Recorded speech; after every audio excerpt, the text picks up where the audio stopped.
Vamos a hablar esta tarde sobre el valor cultural del mar. El valor cultural del mar desde el punto de vista arqueológico. Es decir, ¿qué puede aportar el mar a la cultura, al conocimiento de nuestra cultura? Tenemos en la pantalla y comenzamos por las dos primeras imágenes de dos personas, dos culturas diferentes. Una cultura agrícola, una cultura ganadera, una cultura, un grupo social que vive muy afianzado con los pies en el suelo, y a la derecha un jefe de una lancha de salvamento marítimo condecorado por sus acciones, que vive probablemente en la parte más móvil de nuestro planeta Tierra, que debería llamarse en realidad planeta Agua.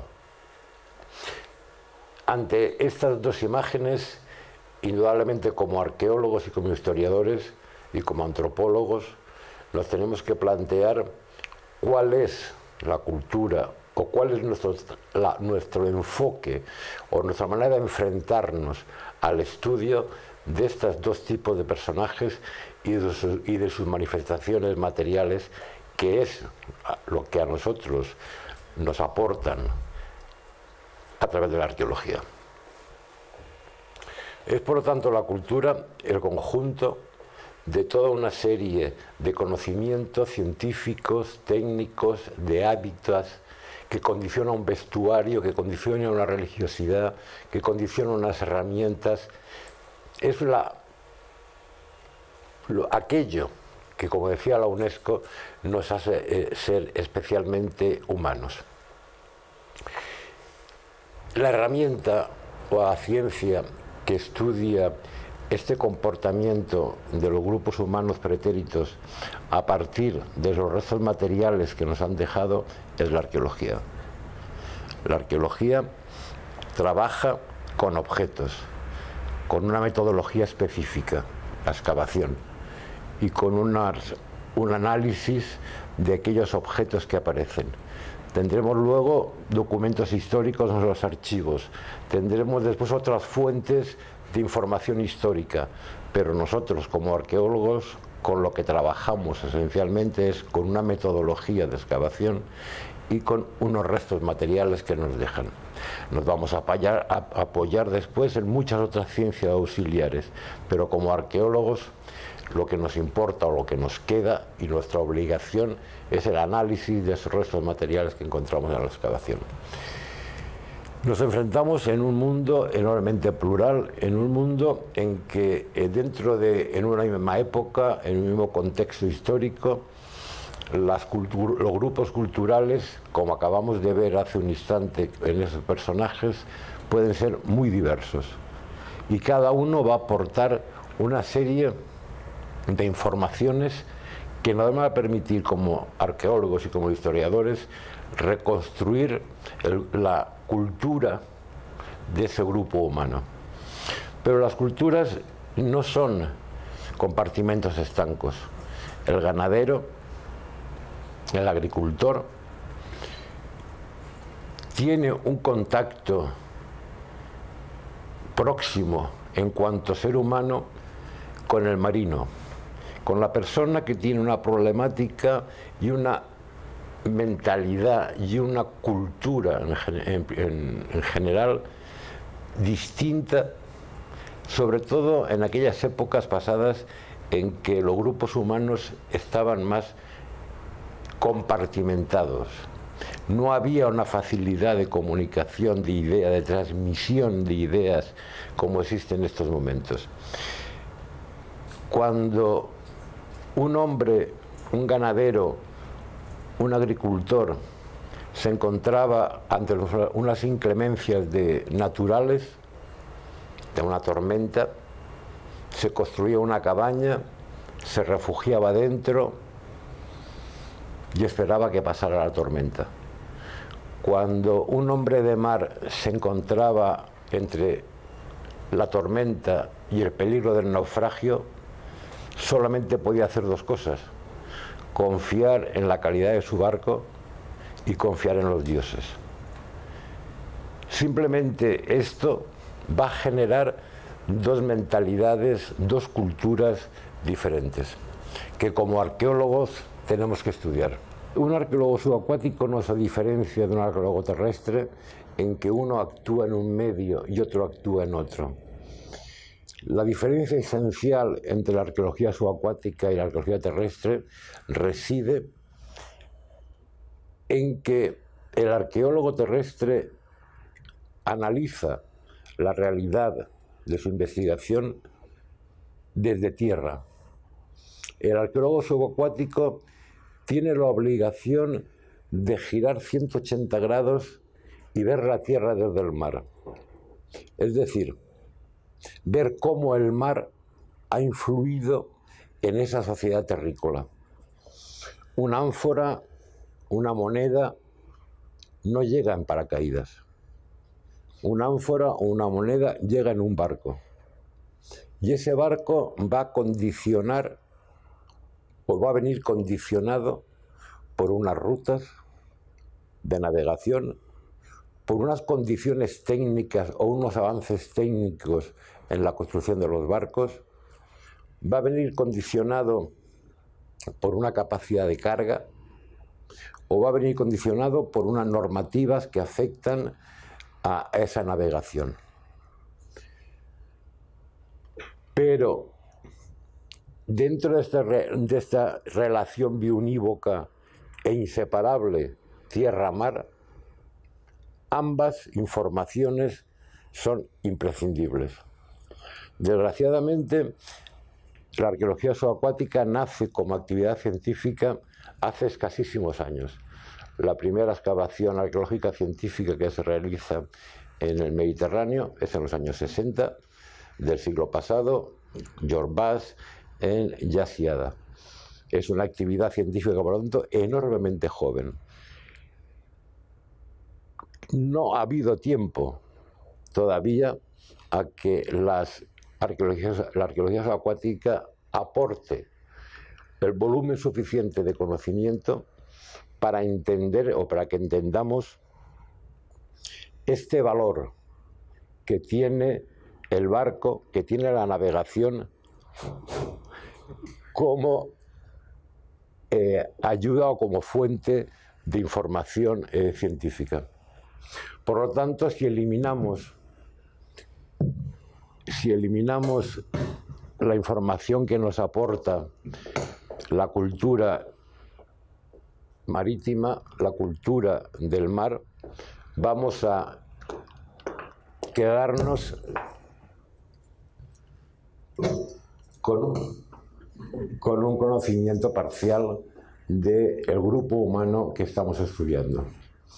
Esta sería la idea central en torno a la cual querría, ya que estamos hablando en un campo de historiadores, la idea central que me gustaría que quedara reflejada al final de mi intervención.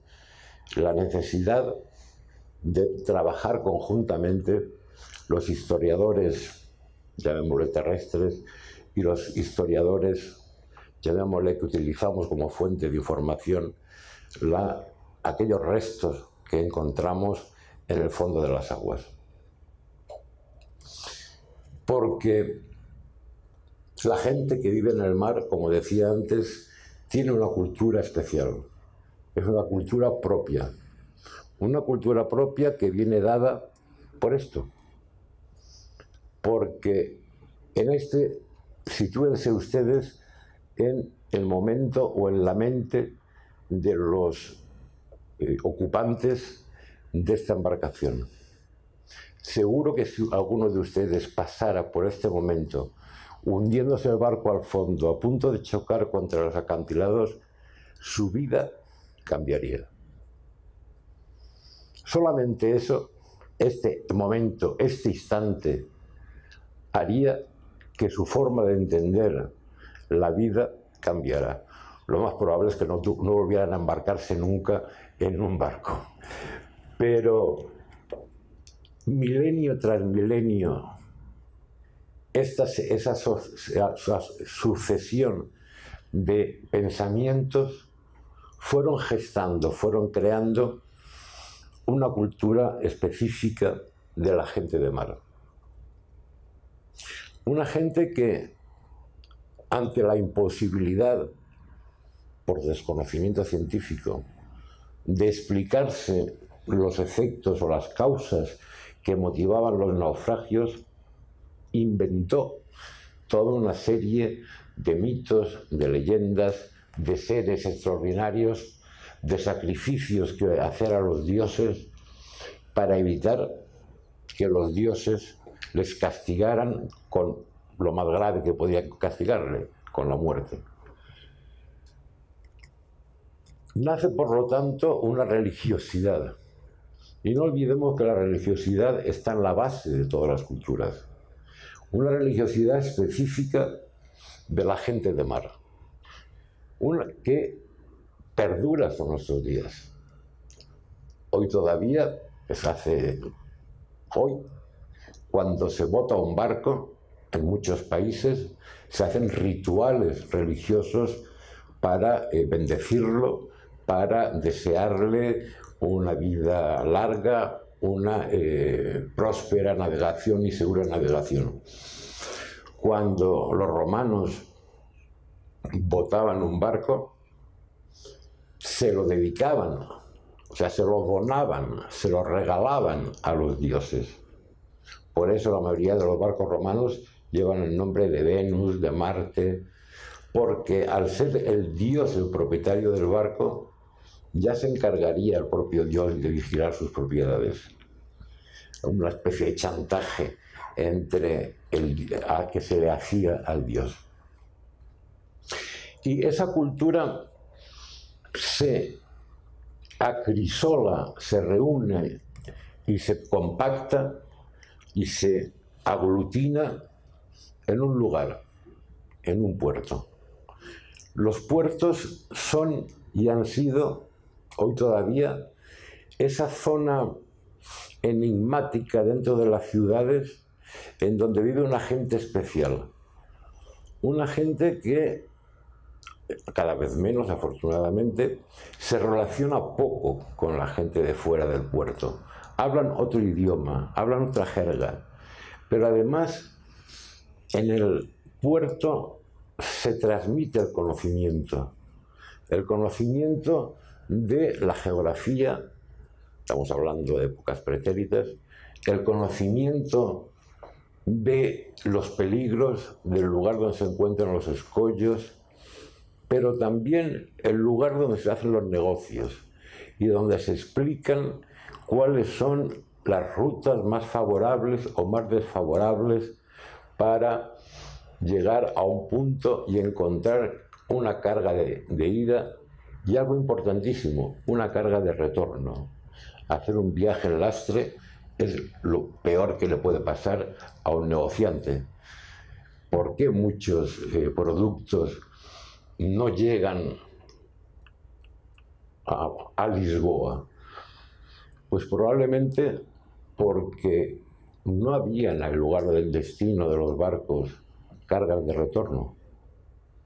Y a un comerciante no le era rentable ir a un país en donde no le podían proporcionar nada para incrementar o duplicar su negocio tanto en la ida como en la vuelta. Algo tan elemental como esto va a condicionar la navegación a lo largo de la historia. Pero el hombre ha tenido siempre una curiosidad por conocer qué encierra esa frontera prácticamente impracticable que nos separa el mundo terrestre del mundo acuático.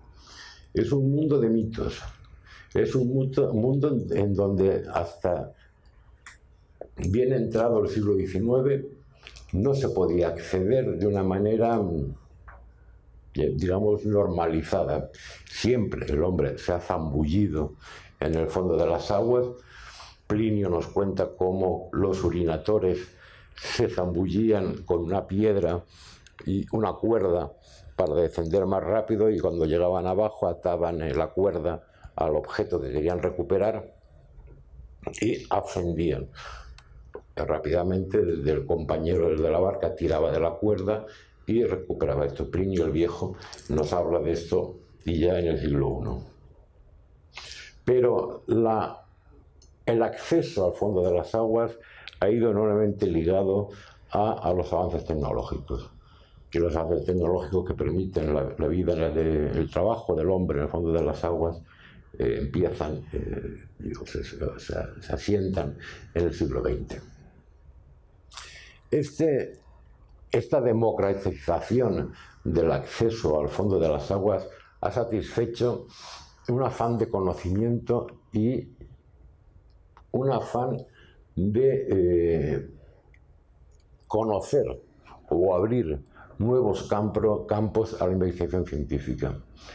El acceso al fondo de las aguas nos viene reflejado en esta leyenda magnífica de Alejandro Magno, cuando una vez que ha conquistado, ha llegado hasta el Indo, quiere y se considera propietario de todo el mundo, de todo el orbe conocido, tomar posesión del fondo de las aguas, de sus terrenos en el fondo del mar, y según la leyenda que recogen tanto en la iconografía árabe como la cristiana, se hace descender en una tinaja de cristal para tomar posesión de sus pertenencias en el fondo de las aguas. Es, por tanto, una actividad ligada estrechamente al desarrollo tecnológico. Un desarrollo tecnológico que se nos presenta no solo en los equipos necesarios para acceder al fondo de las aguas, sino también para facilitar el desplazamiento, la guerra, el comercio, el transporte en la superficie. En suma, para permitir el desarrollo del barco como máquina de transporte y de guerra. Hasta hace muy pocos tiempos, hace escasamente unos 20 años, considerábamos que la arquitectura naval había sufrido una evolución totalmente lineal. A partir de los barcos de la Laja Alta, por ejemplo, por citar algunos, había una tradición en el Mediterráneo oriental que había llegado a Egipto, en Egipto habían pasado los fenicios a los griegos y los griegos a los romanos. Hoy sabemos que eso es totalmente erróneo. Hoy sabemos que la evolución de la arquitectura naval y de las técnicas de navegación presentan más un esquema arborescente. Al esquema arborescente, como al esquema de la evolución del hombre, tiene sus ramas que se eliminan, que desaparecen. La navegación nilótica no tuvo un alcance más allá que de lo que era el Nilo. En cuanto a los barcos del Nilo quisieron salir al Mediterráneo o quisieron pasar por el Mar Rojo, se vieron que eran incapaces el sistema de construcción naval y hubo que abandonarlo. Por eso los faraones pidieron a los fenicios que les enviaran unos barcos desmontados a piezas para poder copiarlos. Pero es que la navegación fenicia no tuvo nada que ver con la navegación griega. El sistema de construcción de un barco fenicio es totalmente diferente a un barco griego, y el sistema de construcción de un barco romano no tiene nada que ver con la construcción de un barco griego. Tenemos, por lo tanto, un avance ya, a pesar de la juventud de esta disciplina científica, tenemos ya abierto un amplio campo de investigación. Estoy dando unas pinceladas sobre esta actividad que requerirían mucho más profundidad, pero me limito a estas pinceladas.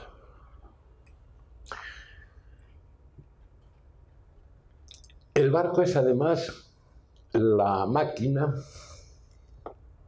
que permite descubrir nuevos espacios geográficos, pero permite especialmente conquistarlos y después de conquistarlos mantenerlos y después de mantenerlos, si se pierden, recuperarlos. Es decir, el dominio del mar permite crear y mantener imperios. ¿Y de qué dependerá el dominio del mar y por lo tanto la historia de potencias como el Reino Unido, como España, como Francia, como Holanda? Dependerá de su capacidad de mantener sus propiedades en ultramar. Se hace patente, por lo tanto, que la calidad técnica de los barcos va a ser esencial para mantener sus imperios. No es, por lo tanto, raro que en el siglo XVII y en el siglo XVIII, coincidiendo con la Ilustración, se cientifique la construcción naval. Se van a olvidar los carpinteros de Ribera, van a llegar los ingenieros navales, que se van a basar en fórmulas químicas, matemáticas, que se van a basar en fórmulas químicas para descubrir los productos más importantes o mejores para preservar los cascos de las embarcaciones. Van a venir los ingenieros que van a estudiar las líneas de agua más idóneas para conseguir mayor velocidad sin disminuir el tamaño de los barcos. El barco se va a convertir en la máquina más perfecta a la cual tiene acceso un arqueólogo. Si un arqueólogo del siglo 40 quisiera estudiar la cultura, el nivel de desarrollo tecnológico del siglo XX, probablemente lo que tendría que hacer sería recurrir a estudiar una nave espacial. Me permitirán este símil. En una nave espacial se concentra todo conocimiento científico y técnico del siglo XX. En un barco del siglo XVIII se concentra todo el conocimiento científico y técnico del siglo XVIII. Por lo tanto, como arqueólogos, el barco se convierte en un elemento de información sobre el nivel de desarrollo cultural del grupo humano que lo construyó, de las élites intelectuales del grupo humano que le construyó. Esto empezó, les comentaba antes que la arqueología subacuática tiene un escaso desarrollo. Comenzó en los años 50 con el profesor Nino Lamboya, lo tienen ustedes aquí con el abrigo a mano izquierda, que entendió en un principio el valor de los restos arqueológicos subacuáticos como elementos de, llamémosle, de datación cronológica. ¿Y qué hizo? Consiguió una draga, que la tienen ustedes a la derecha, y con esa draga se fue a una embarcación, un barco de albenga, y se dedicó a extraer objetos. La foto no hace justicia, pero les diré que eso que sale ahí y esto que sale aquí, en realidad es esto.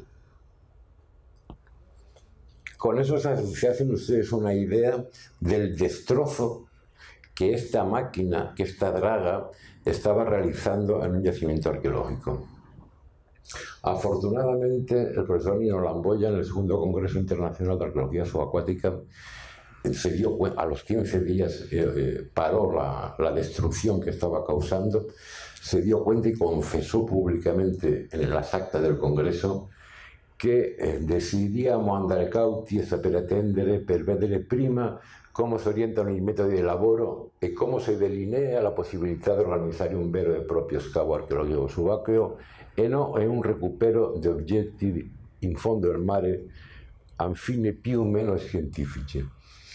Es decir, confiesa que no vuelve a utilizar estas técnicas y acepta que tiene una responsabilidad ante la sociedad y ante el futuro de la historia si seguimos recuperando objetos de este modo. Esa es una declaración de que aquello que hay en el fondo del mar es un patrimonio cultural.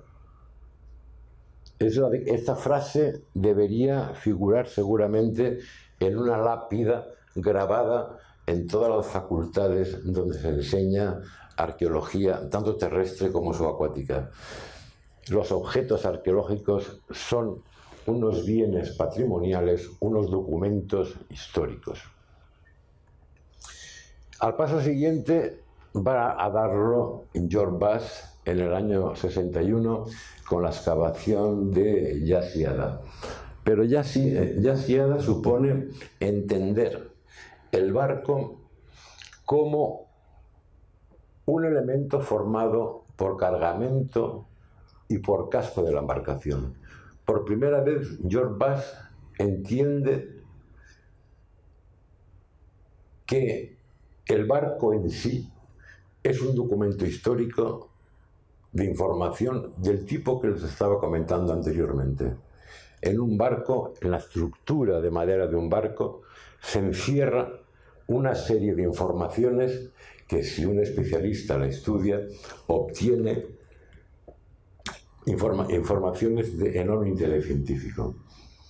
El paso siguiente, dentro de esta evolución conceptual de la arqueología subacuática, lo da el profesor André Chernia en la excavación de la Madrague de Yen en los años 70. Va más allá André Chernia. Y André Chernia entiende, como hacía George Bass, que el barco es una unidad de cargamento y de arquitectura naval, pero que el barco es un reflejo de la situación histórica en tierra firme. Es una verdad de perogrullo. Un barco no puede transportar lo que no existe en un puerto. Por lo tanto, ni puede comercializar con algo de lo cual no existe demanda. Por lo tanto, el barco es inseparable de la realidad en tierra firme. Con este paso, ¿qué ocurre? Con esta concepción de la arqueología subacuática, que la estamos eliminando. No existe la arqueología subacuática. Yo a mis alumnos en la universidad, cuando vienen y me dicen, es que vengo a estudiar arqueología subacuática, le digo, pues si se ha matriculado usted en una asignatura que no existe. No existe la arqueología subacuática. Lo que existe es la arqueología. Y el arqueólogo lo que hace es estudiar y recoger documentación allá donde se encuentra. Utilizará técnicas diferentes, eso es cierto, pero la metodología de trabajo y la finalidad última será el conocimiento del hombre, el conocimiento de un grupo social, buscando la información allá donde se encuentre. Porque una operación comercial, por ejemplo, consta de un trípode básico: una producción, un transporte y un consumo. Si eliminamos el transporte y eliminamos los condicionantes que impone el transporte, será imposible estudiar esa operación comercial.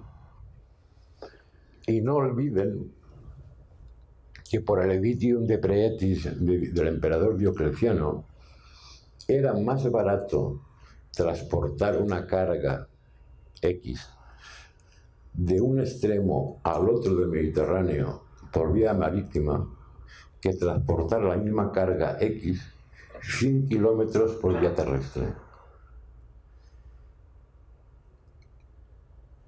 Pondré un ejemplo, si no me estoy alargando demasiado. Piensen ustedes en el barco de la Madrague de Yen, al cual he citado antes, y que excavó el profesor André Chernia. Este barco llevaba aproximadamente unas 8.000 ánforas. Cada una de estas ánforas pesaban unos 40 kilos. Un carro de transporte romano suele o podía transportar unos 500 kilos, es decir, unas 50 ánforas. ¿Cuántas miles de personas y de carros serían necesarios para transportar estas ánforas desde Italia a donde se dirigiera la embarcación? Era un ejército.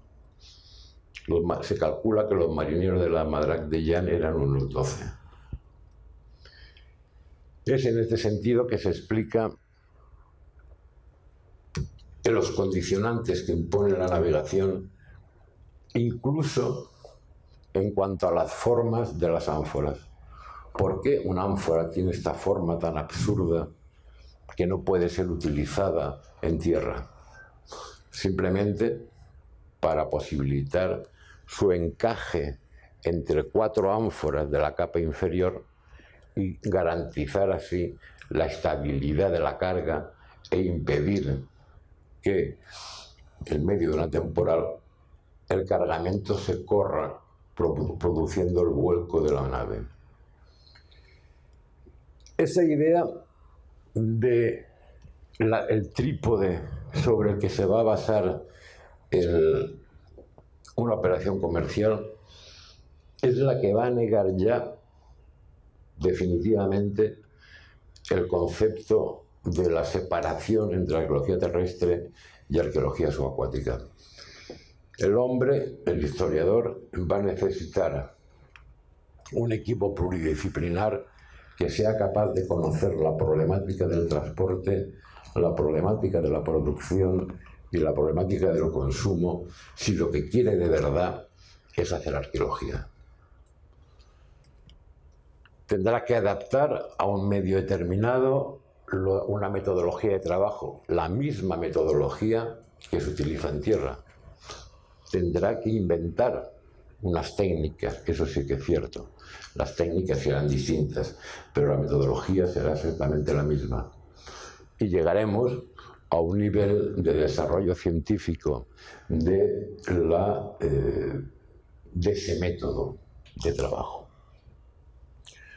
Esto sería una imagen típica de una excavación, en concreto es la excavación del barco triunfante en la Bahía de Rosas, en Gerona, en España. Una imagen típica de una excavación científica en donde se hace la planimetría, se enumeran las piezas, se utilizan mangas de succión. Una operación de un laboratorio de investigación, pero en este caso debajo del mar. ¿Qué ocurre en paralelo a esta evolución de desarrollo de la arqueología como actividad científica? Pues antes les hablaba a ustedes de los urinatores, de aquellos buzos de época romana de que nos da información Plinio. Estos urinatores tenían un objetivo: recuperar aquello que se había perdido, que se había hundido, y recuperarlo por su valor comercial, por su valor económico. Esa línea o esa finalidad, sin ninguna variación, ha llegado hasta el siglo XXI. Hoy día las empresas de cazatesoros utilizarán tecnologías más sofisticadas, utilizarán robots submarinos, pero su objetivo último sigue siendo el mismo. Sigue siendo la posesión por su valor crematístico de unos objetos que se encuentran en el fondo de las aguas. Ahora, hoy día, con los medios de comunicación actuales, podríamos decir que también buscan su cuarto de hora de gloria. Pero bueno, esto es un detalle menor. Y les traigo aquí una imagen icónica que me gustaría que analizáramos juntos. Alguien que se dedique al marketing estará de acuerdo conmigo de que es una foto. Esta es la foto que utilizó la compañía Odyssey para dar a conocer al mundo que había encontrado un tesoro el tesoro del cisne negro, en aquel momento llamado cisne negro, que luego resultó ser Nuestra Señora de las Mercedes. La fotografía como imagen de marketing es perfecta. Es perfecta. La analizamos. Ustedes tienen aquí un señor que es el propietario de la empresa, que tiene una moneda en la mano. Delante tiene otra caja abierta, la única que está abierta, llena de monedas perfectamente conservadas, de color plata. Al lado tienen a una técnica que se identifica por sus guantes de goma y por su bata blanca. Es por tanto una operación seria, una operación hecha con todas las garantías. La imagen está diciendo: yo soy el propietario de todas estas cajas y todas estas cajas están llenas de esto que ustedes están viendo. Es la imagen que ustedes sacarían o debieron sacar en su momento cuando vieron esta imagen. Pero nadie es perfecto. Siempre se cometen errores. El primero, 18 kilos. ¿Ustedes creen que una caja llena de plata pesa 18 kilos? Segundo error. Cuando los arqueólogos vimos esta foto, nos dedicamos a ir al ordenador más potente que disponíamos para ampliar al máximo, para ver si podíamos ver de qué monedas se trataban. Fue imposible. Estaban todas pixeladas. Decididamente se pixelaron las fotos para evitar. Esto le buscó a Odyssey una crítica por parte de la Asociación de Periodistas Americanos, porque decían que habían trucado voluntariamente una fotografía. Bien, pero la imagen como marketing era perfecta, prácticamente perfecta. Salía además el material. Pero ¿cuál era la realidad de esa foto? Cuando el Estado español ganó en Estados Unidos el juicio contra la compañía Odyssey y llegaron al Museo Arcua de Cartagena, Museo Nacional de Arqueología Subacuática, esas cajas aparentemente llenas de monedas argénteas, pudimos comprobar que de argénteas nada. Después de siglos bajo el agua, esas monedas de plata estaban totalmente oxidadas, como vemos aquí. Y además las cajas no estaban llenas. Si hubieran estado las cajas llenas, hubieran pesado tal cantidad que una persona no podría moverlas. 18 kilos los mueve una persona. Pero además, Odyssey valoró en $500 millones el cargamento, el tesoro que habían encontrado.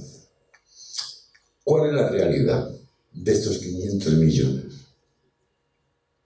Una vez efectuado el inventario de las monedas que se recuperaron, comprobamos que habían 574.341 monedas de plata, reales de 8. Aquello que ellos habían vendido como un tesoro de oro y plata, en realidad era de plata, porque monedas de oro habían 212. Por lo tanto, como titular de prensa quedaba muy bien: Odyssey encuentra un tesoro de oro y plata.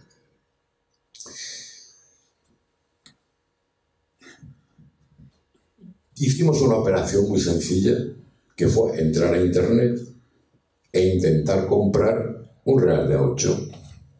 Los precios oscilaban entre $20 y $70 en función del estado de conservación de cada de las monedas. Para un coleccionista, una moneda saben que depende mucho de si tiene una está rayada, si tiene algún defecto, si tiene algún problema. problema. Bien, pensamos en un precio intermedio, $40. $40, una moneda por 574.000 son 22 millones de dólares. Los 212 doblones tenían un precio en internet de 1.760 cada uno, con lo cual teníamos 373.120 dólares. Eso es un total de 23.346.760 dólares. ¿Por qué Odyssey valoró en 500 millones el hallazgo de algo que además, si pusieran a la venta 574.341 monedas de reales de 8 un día en el mercado, ya esas monedas ya no valían ni $40, es que valdrían $5 cada una de las monedas? Pero el problema era diferente. Las monedas llegaron en ese estado, todas. Solamente Odyssey había limpiado unos cuantos cientos de monedas para ponerlos color plata en la capa superior de la caja de la foto que nos estaba enseñando. La realidad es que las monedas llegaron así. Y una vez analizadas todas ellas, pudimos comprobar que la mayoría habían perdido todos sus rasgos que les daban un valor económico. Solamente calculamos que alrededor de 300.000 podrían ser objeto de comercio numismático. El resto eran arandelas de plata sin ningún valor numismático. Por tanto, su único valor era su peso como plata. La plata hoy día saben ustedes que vale muy poco, por lo tanto el negocio es ruinoso.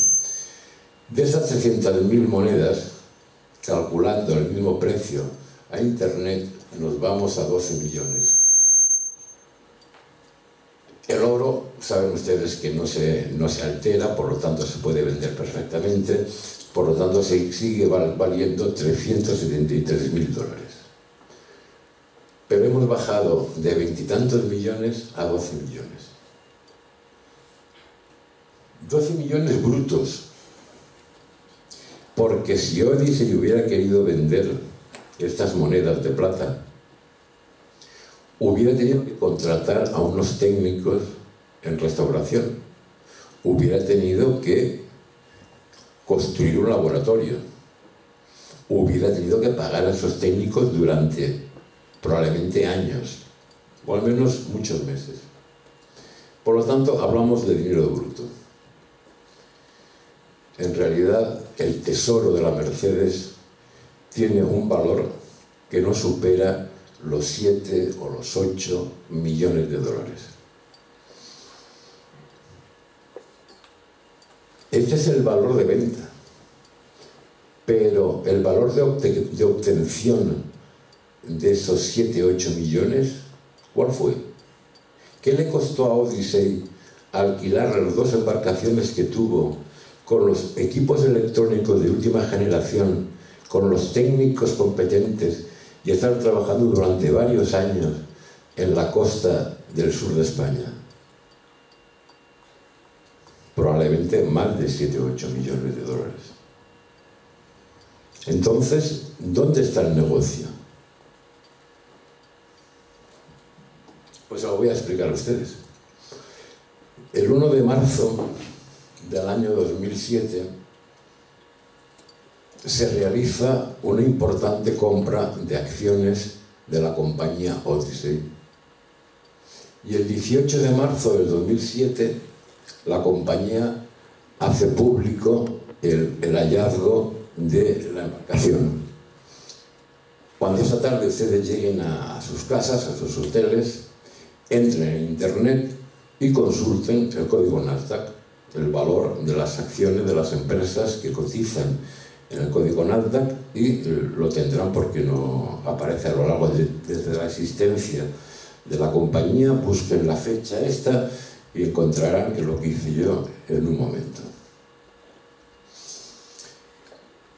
Miren el valor, según Nasdaq, de las acciones de Odyssey en marzo del 2007. Miren su valor al día siguiente del anuncio de que habían encontrado un tesoro de 500 millones de dólares. Sus acciones subieron en bolsa 370 millones de dólares. ¿Qué hicieron los propietarios de Odyssey al día siguiente? Vender las acciones. Por lo tanto, el negocio ya estaba hecho. Por eso, cuando España recuperó las monedas de Odyssey, no habían restaurado ninguna. No se habían tomado la molestia ni de limpiar una moneda de plata. Solamente llegaron limpias unas cuantas, las que ocupaban la capa superior de la caja que vimos en las fotografías iniciales. Sí que estaban a la venta ya las monedas de oro, porque esas con pasarlas por un grifo de agua dulce y limpiarlas un poco ya se puede poner a la venta, porque el oro no se estropea y no se altera. Pero eran 212 monedas de oro, 300 y pico mil dólares. Del resto de las monedas de plata no habían restaurado ni una, y habían pasado, creo que fueron unos 6 años.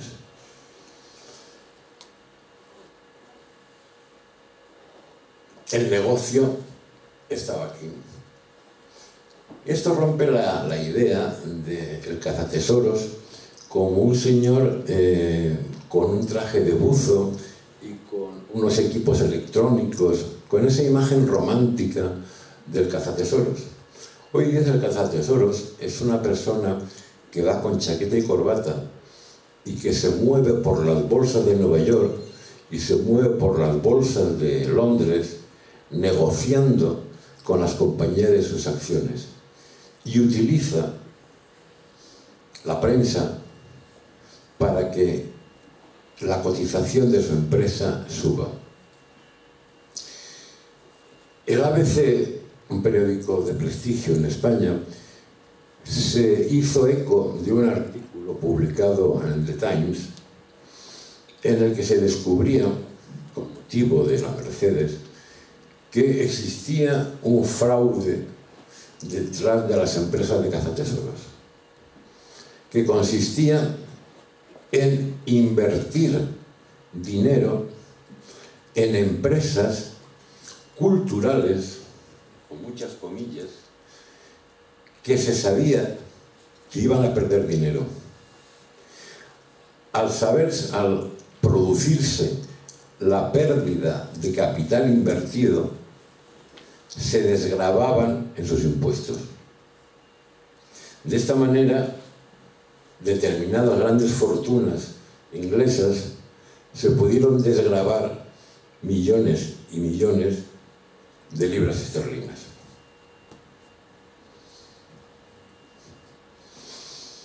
Esta es la realidad que existe detrás de la historia de la Mercedes. Un fraude que no tiene nada que ver con la arqueología, ni tiene nada que ver con el patrimonio. Tiene que ver mucho con este mundo mítico del fondo del mar, con ese mundo mítico que creó Julio Verne con sus 20.000 leguas de viaje submarino y que a todos nos han apasionado desde pequeños, y que hábilmente la banca mundial aprovecha. Esto que tienen ustedes aquí es un anuncio de un banco, del HSBC, un banco internacional, y esto que tienen en la pantalla es un anuncio enorme de tamaño que existe todavía en el aeropuerto de Madrid, el aeropuerto de Barajas, y en el que se dice textualmente que la cantidad de oro escondida bajo los océanos proporcionaría 100.000 euros por persona de todo el mundo. A cualquier señor de Angola le tocarían 100.000 euros si se sacara todo el oro que hay en el fondo del mar. es una estrategia de conseguir una buena imagen. Es lo mismo que está pasando ahora con el San José en Colombia, que se nos vende como una historia de alta tecnología, de alta beneficio social. ¿Saben ustedes, las empresas de cazatesoros, cuánto han invertido en obras sociales en el mundo, en todo el mundo? Un aula prefabricada en Uruguay, con 20 pupitres, un aula de latón, de tipo container. Es la única aportación que ha hecho una empresa de cazatesoros como beneficio, como retorno a una concesión de un gobierno que picó y que cayó en la tentación de concederles un permiso de explotación de un tesoro en el cual teóricamente el Estado y la compañía se iban a repartir el 50% de los beneficios. Afortunadamente, la UNESCO en los últimos años está luchando insistentemente a través, sobre todo, de la Convención de la UNESCO 2001 para la protección del patrimonio cultural subacuático, porque nuestro patrimonio cultural bajo las aguas está desapareciendo. No es infinito, es mucho más pequeño que el patrimonio terrestre y está desapareciendo a una velocidad vertiginosa. Es lamentable que muchos estados todavía permitan la caza de tesoros en sus aguas. Les dejo estas ideas como tema de reflexión y les agradezco su presencia. Muchas gracias.